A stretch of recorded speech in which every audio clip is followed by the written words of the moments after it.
साथियों नमस्कार। आज की शुभ यात्रा में यूट्यूब के सभी दर्शकों का हार्दिक धन्यवाद, शुक्रिया। पांतजल योग सूत्र योग दर्शन सूत्र 13 में कहते हैं, जब तक इन क्लेशों का मूल अविद्या विद्यमान है तब तक कर्म संचय होता ही रहेगा तथा इस कर्म संचय का परिणाम अवश्य होगा।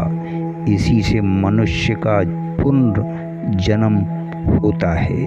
साथियों, उसको एक निश्चित आयु प्राप्त होती है, उनके फलों को भोगना पड़ता है।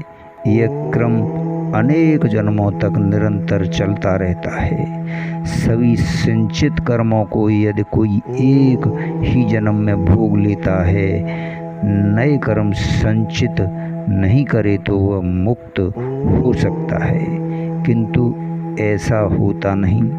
पूर्व संचित कर्मों में थोड़े से ही जन्म में भोगने के लिए होते हैं। साथियों, शेष अगले जन्मों के लिए सुरक्षित रहते हैं। अविद्या के रहने से नए कर्म संचित होते रहते हैं।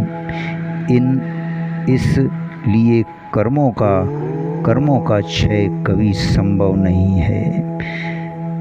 ये अविद्या के नाश से ही संभव है, जो बिना आत्मज्ञान प्राप्त किए नहीं हो सकता।